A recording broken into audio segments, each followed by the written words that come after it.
Talvez a gente fique pensando o que é que tem a ver esse texto de Jeremias 29, de 1 a 14, com a nossa vida. Afinal, todos nós somos pessoas livres, não somos escravos, não estamos escravizados por algum senhor, enfim, não estamos enclausurados nem amordaçados. Porém, numa reflexão mais profunda, nós possamos pensar que, de alguma forma, em algum momento da vida, nos sentimos, sim, enclausurados e escravizados. Eu gostaria de falar sobre esse texto agora, principalmente pensando na perspectiva de situações que nos prendem, de momentos que são difíceis e que nos colocam, parece que numa jaula, numa cela, de onde nós não podemos sair, de onde nós não podemos nos livrar. A origem da palavra exílio tem a ver com expatriado, ou seja, alguém que foi colocado fora da sua pátria, de seu território, de seu lar. E é nesse ponto que a carta ganha sentido para a nossa vida. É aí que nós podemos entender que Deus tem muito a nos falar através desse texto. Então, podemos nos servir agora do recado de Deus, através de Jeremias, que é destinado àqueles e àquelas que estão numa situação de longura, de distanciamento daquilo que gostariam de ter, de viver, de estar. Se você então está longe daquilo que você sonha, daquilo que você almeja para a sua vida, preste atenção no que Deus diz através desse texto do profeta. Primeira coisa, ele nos diz: relaxe, tranquilize, não deixe de viver por essa situação. O texto é bem claro, ele diz assim: construam casas e habitem nelas, plantem jardins e comam de seus frutos. Casem-se e tenham filhos e filhas, escolham mulheres para casar-se com seus filhos e deem as suas filhas em casamento, para que também tenham filhos e filhas. Multipliquem-se e não diminuam. Busquem a prosperidade da cidade para a qual eu os reportei. Orem ao Senhor em favor dela, porque a prosperidade de vocês depende da prosperidade dela. Quando nós lemos essas palavras, pensamos imediatamente em quanta gente que vive numa situação de não realizar aquilo que precisava realizar porque está sempre à espera de alguma coisa. Gente que está somente existindo, parece que à espreita, à espera, no aguardo de alguma situação que vai enfim trazer a felicidade, deixando a vida passar, esperando as coisas acontecerem, o acaso resolver a sua vida. Existem pessoas que passam a vida toda sem se alegrar, sem encontrar satisfação, porque estão simplesmente sentados na beira da estrada da vida, esperando o ônibus da felicidade chegar. E é interessante que Deus diz para aqueles que estão longe daquilo que almejam, daquilo que querem, longe de seus sonhos, exatamente o oposto. Ele diz: não esperem, sigam vivendo plenamente, mesmo que ainda não esteja acontecendo aquilo que vocês sonham. Prossigam, sejam intensos, sejam felizes. Mas Deus diz o seguinte: naquilo que for possível, faça a sua parte.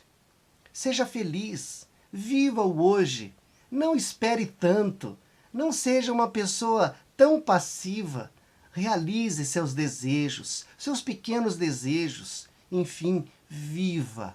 Mas Deus também diz através desse texto que Ele tem seus planos para nós. No versículo 11, nós lemos assim: porque sou eu que conheço os planos que tenho para vocês, diz o Senhor. Planos de fazê-los prosperar e não lhes causar dano. Planos de dar-lhes esperança e um futuro. Essa deve ser a base da felicidade. a base da nossa perspectiva da realização dos sonhos que nós cremos. É preciso crer, acima de tudo, que existe um Deus soberano, que está acima de todos e de tudo, que tem poder, que efetivamente tem capacidade para nos dar a mão, para nos fortalecer e nos fazer andar e perseguir os sonhos que queremos.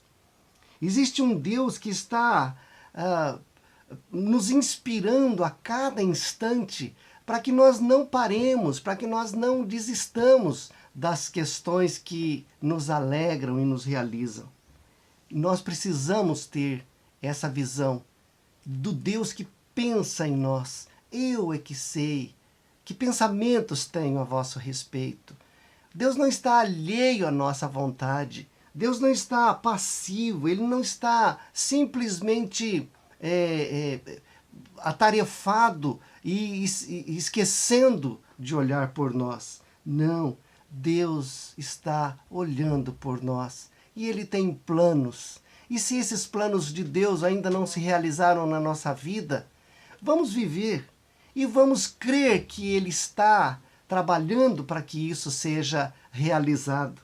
O texto bíblico de 1 Coríntios 2,9 nos diz assim: nenhum olho viu, nenhum ouvido ouviu, mente nenhuma imaginou o que Deus preparou para aqueles que o amam.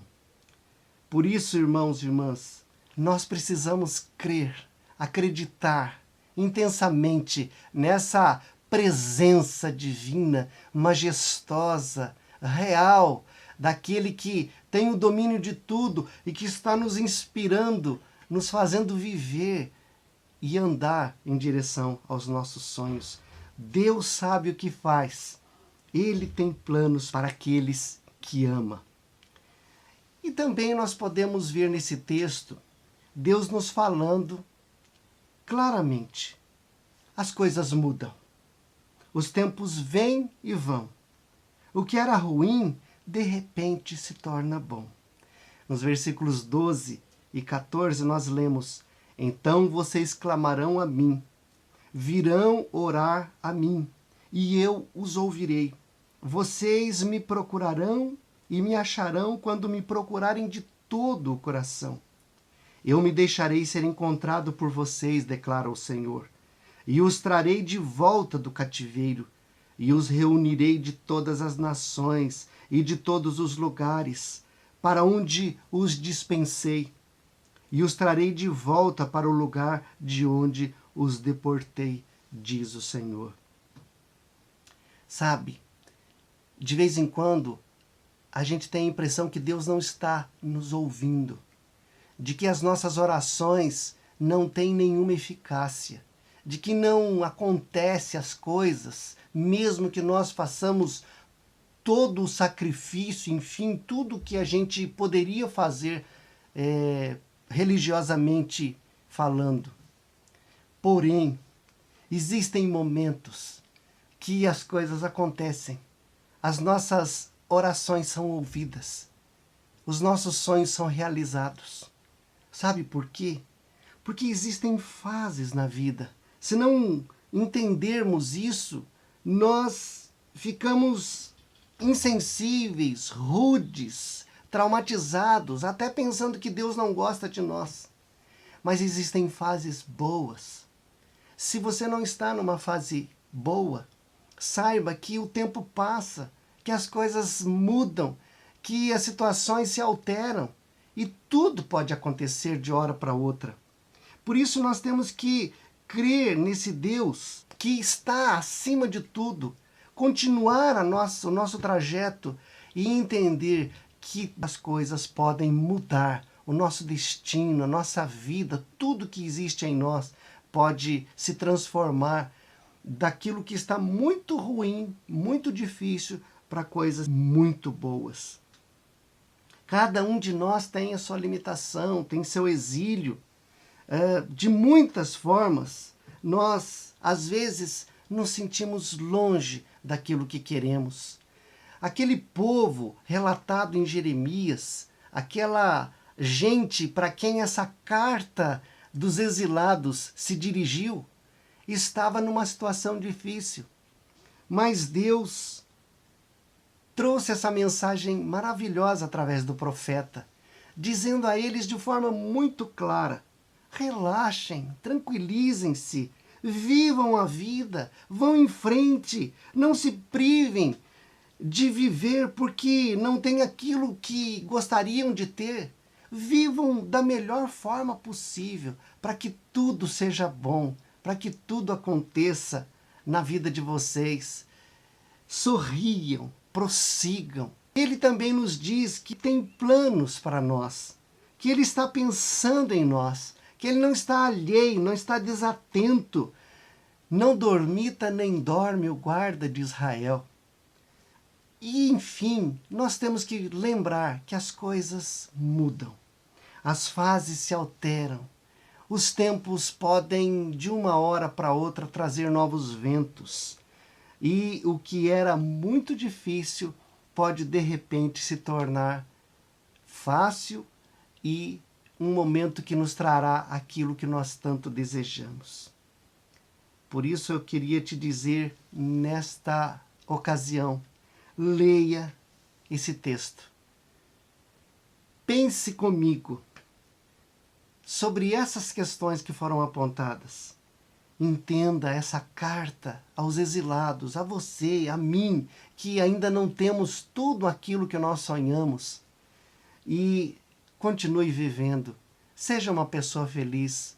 Faça de sua vida um momento de espera saudável, porque Deus está olhando por você e por mim, e existirá um tempo que tudo aquilo que nós sonhamos e almejamos irá acontecer. Que Deus te abençoe. Amém.